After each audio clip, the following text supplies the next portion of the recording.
Yeah, you did. Now, good evening, everyone. Tonight's another episode of Reading with Reyels. You have Reyel and Reyel. Say what's up, everybody, Reyel. Hi, buddy. And tonight's book is The Sneetches and other tales. We might get through a few of the other tales, but the most important one is The Sneetches by, you guessed it, Dr. Seuss again. Dr. Seuss, yeah. No, let's get on. Let's get on with it. The Sneetches and Other Stories. Look. I know. We're going to get to that one too. All right.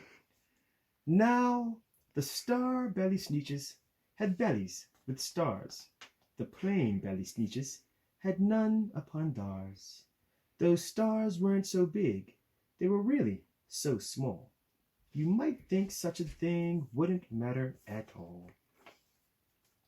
But because they had stars, all the star-belly Sneetches would brag, "We're the best kind of Sneetch on the beaches," with their snoots in the air, and they would sniff and they'd snort.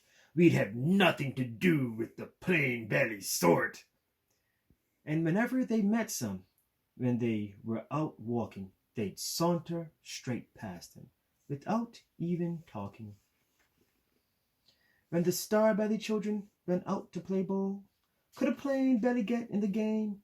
Not at all. You only could play if your belly had stars, and the plain belly children had none upon theirs. When the star-belly Sneetches had frankfurter roast, or picnics, or parties, or marshmallow toast, they'd never invite the plain-belly Sneetches. They left them out cold in the dark of the beaches, and they kept them away, never let them come near, and that's how they treated them year after year. Then one day, it seems, while the plain-belly Sneetches were mopping and dopping alone on the beaches, just sitting there wishing their bellies had stars, a stranger zipped up in the strangest of cars. "My friends," he announced in a voice clear and keen, "my name is Sylvester McMonkey McBean, and I've heard your troubles. I've heard you're unhappy, but I can fix that. I'm the fix-it-up chappie. I've come here to help you. I have what you need, and my prices are low, and I work at great speed, and my work is 100% guaranteed." I like his pitch already. Then quickly, Sylvester McMonkey McBean put together a very peculiar machine, and he said, "You want stars like the star-belly Sneetch? My friend, you can have them for $3 each. Just pay me your money and hop right aboard." So they clambered inside. Then the big machine roared, and it conked, and it bunked, and it jerked, and it barked, and it burped them out. But the thing really worked.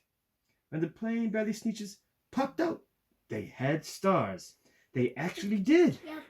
They had them upon theirs. Look. I know, right? You see the process? Look. Then they yelled at the ones who had stars at the start. "We're exactly like you. You can't tell us apart. We're just the same now, you snooty old smarts. And now we can go to your frankfurter parties." "Good grief," grunted the ones who had stars at the first. "We're still the best Sneetches, and they're still the worst. But how in the world will we know?" They all frowned. If which kind is what, or the other way around. Then up came McBean with a very sly wink, and he said, "Things are not quite as bad as you think." Yeah, that's what he said. "So you don't know who's who. That is perfectly true. But come with me, friends. Do you know what I'll do? I'll make you again the best Sneetches on beaches, and it will cost you all $10 eaches. Belly stars are no longer in style, said McBean. What you need is a trip through my star-off machine. This wondrous contraption will take off your stars so you won't look like the Sneetches who have them on Dars. And that handy machine worked very precisely, removed all the stars from their tummies quite nicely. Then, with the snoots in the air, they paraded about, and they opened their beaks, and they let out a shout. We know who's who. Now there's no doubt the best kind of Sneetches are Sneetches without. Ow! Yep. Ow! Then, of course, those with stars got frightfully mad. To be wearing a star was frightfully bad. Then, of course, old Sylvester McMonkey McBean invited them into his star-off machine. Then, of course, then on, as you probably guessed, things really got into a horrible mess. All the rest of the day, on those wild screaming beaches, the fix-it-up chappie kept fixing up Sneetches. Off again, on again, in again, out again. Through the machines, they raced around and about again, changing the stars every minute or two. Then they kept paying money. They kept running through until neither the plane nor the star bellies knew whether this one was that one, or that one was this one, or which one was what one, or what one was who. Yeah, I know. Then, when every last cent of their money was spent, the fix-it-up chappie packed up and he went. And he laughed as he drove in his car up the beach. They never will learn. No, you can't teach a Sneetch. But McBean was quite wrong. I'm quite happy to say that... Okay, hold on. I'm quite happy to say that the Sneetches got quite smart on that day. Come on. The day they decided that Sneetches are Sneetches, and no kind of Sneetch is the best on the beaches. That day, all the Sneetches forgot about stars, and whether they had them or not upon Dars. Want to do one more, Reyel? The Zax? Oh, stop. The Zax is a good one. We can do the Zax, all right? And then we're going to finish this book. All right. The addition. One more bonus story. All right.